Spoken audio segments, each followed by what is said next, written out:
नमस्कार मैत्रिणींनो, आज मी तुमच्यासाठी रवा बेसनाचे मस्त खुसखुशीत लाडूची रेसिपी घेऊन आलेली आहे. खूपच कमी इन्ग्रेडियंटपासून असे हे मस्त असे लाडू तयार केलेले आहेत. यासाठी मी 2 कप रवा घेतलेला आहे. माझ्याकडे रवा हा जाड आहे, पण तुमच्याकडे जर बारीक असेल तर तुम्ही बारीकच रवा घ्या. रवा आपल्याला छानपैकी चाळून घ्यायचा आहे. माझ्याकडे हा जाड रवा होता, म्हणून मी मिक्सरमध्ये ह्या रव्याला 2 मिनटं तरी छान बारीक करून घेणार आहे.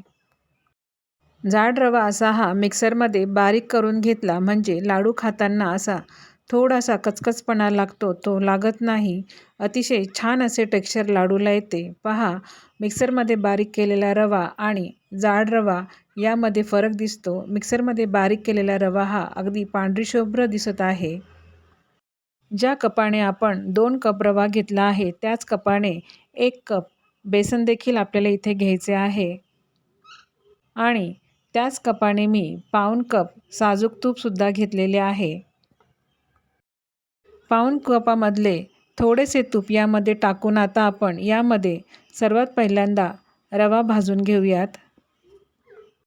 तूप गरम झाले की यामध्ये मिक्सरमध्ये बारीक केलेला रवा हा टाकून घ्यायचा आहे. 2 मिनटं आपल्याला रवा आणि तूप हे मीडियम गॅसवरतीच छानपैकी भाजून घ्यायचे. 2 मिनटानंतर गॅस स्लो करून घ्यायचा आणि 5 ते 7 मिनटं पुन्हा स्लो गॅसवरती आपल्याला रवा हा भाजून घ्यायचा आहे.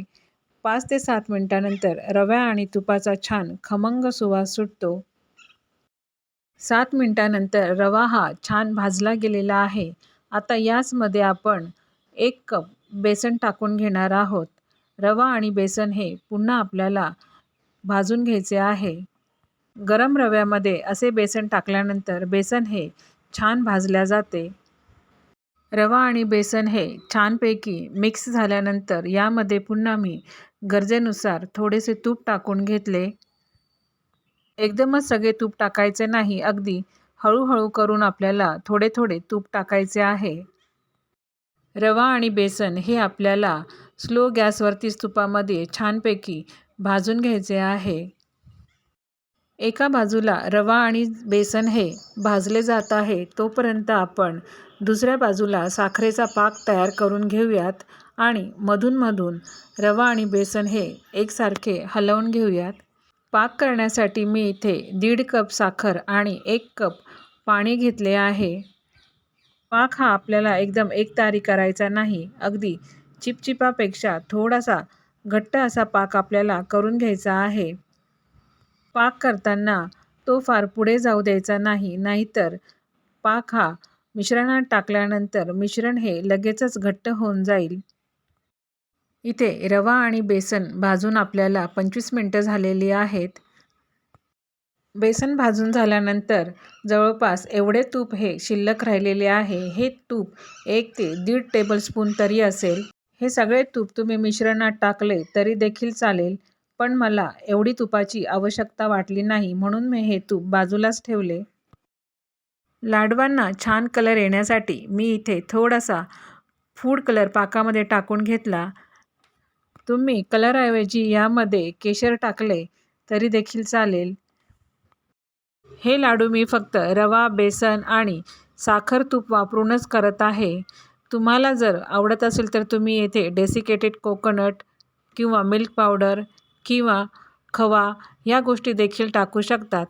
पण असे हे लाडू हे साधेसुधे, सोपे आणि पटकन तयार करता येतात. इथे पहा, साखरेचा पाक देखील तयार झालेला आहे. तारेची चाचणी नाही, पण जवळपास तसाच तो तयार झालेला आहे. या स्टेजला आपण आता गॅस बंद केलेला आहे. रवा बेसन देखील भाजून तयार झालेले आहे. यामध्ये आता वेलचीची पूड टाकून घेतली. आता हा गरम गरम पाक लगेचच आपण भाजलेल्या रवा बेसनांमध्ये टाकून घेऊया. थोडा थोडा करून टाकायचा आणि सगळे मिश्रण हे छानपैकी मिक्स करून घ्यायचे. पाक टाकल्यानंतर मिश्रण जरी असे हे ओलसर वाटत असले तरी देखील ते 5-10 मिनटानंतर बरोबर घट्ट व्हायला सुरुवात होते. थोडा थोडा करून आपण सगळाच पाक हा मिश्रणामध्ये टाकून घेतलेला आहे. आता मिश्रण छानपैकी हलवून घेऊयात. पाक आणि मिश्रण हे चांगले एकत्र झालेले आहे. आता हे मिश्रण आपण 10 ते 15 मिनिटांसाठी झाकून ठेवून देऊयात. 15 मिनिटांनंतर रवा हा छान फुललेला आहे. सगळे मिश्रण आपण आता एकत्र करून घेऊयात. रव्याचे मिश्रण जर हे थोडेफार कडक जर झाले तर तिथे तुम्ही थोडेसे गरम दूध किंवा गरम गरम पाणी टाकले तरी देखील चालेल. आता तयार झालेले हे मिश्रण आपण मिक्सरमधून एकदा फिरवून घेऊयात, म्हणजे लाडू करायला अतिशय सोपे जाते. पहा, मिश्रण एकदम छान आहे. या स्टेजला जर तुम्हाला आवडत असतील तर तुम्ही यामध्ये ड्रायफ्रूट्स टाकू शकता. तसेच थोडे थोडे मिश्रण हे मिक्सरमधून काढून घ्यायचे आणि लगेचच त्याचे लाडू वळायचे. मी या ठिकाणी सगळेच मिश्रण हे मिक्सरमधून आधी काढून घेते. सगळे मिश्रण हे तयार झालेले आहे. मिक्सरमधून काढलेले मिश्रण हे दोन्ही हातांनी छानपैकी चोळून घ्यायचे. हातावर छान चोळून घेतलेले मिश्रण असे मस्त रवाळ दिसायला लागले की लगेच त्याचे लाडू वळायला घ्यायचे. पहा, अगदी मस्त आणि दोन्ही हातांनी आपण ते लाडू वळू शकतो एवढे सुंदर असे हे पीठ तयार झालेले आहे. अगदी भराभर एकच व्यक्ती दोन्ही हातांनी हे लाडू पटापट वळू शकतो, इतके छान असे हे पीठ तयार होते. अजिबातच तुपाची गरज ह्याला लागत नाही. अशाच प्रकारे मी सगळ्याच पिठाचे हे लाडू तयार करून घेते. अगदी मस्त छान गोल गरगरीत तयार होणारे असे हे लाडू चवीला खूपच छान लागतात. अगदी वेळेवरती असे हे मस्त कमी इन्ग्रेडियंटपासून आपण रवा बेसनाचे लाडू तयार करू शकतो. तुम्ही पाहू शकतात, अगदी सुरेख असे हे लाडू तयार झालेले आहेत आणि रंग तर अगदीच सुरेख असा आलेला आहे.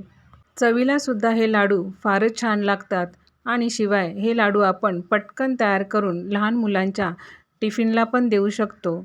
आणि आता तर बाप्पाचे आगमन होत आहे, त्यामुळे रोज रोज प्रसादाला काय द्यायचे त्यावेळेस देखील हे लाडू आपण अगदी वेळेवर तयार करून ठेवू शकतो. अशी ही सोपी रवा बेसनाच्या लाडूची रेसिपी तुम्हाला नक्कीच आवडली असेल.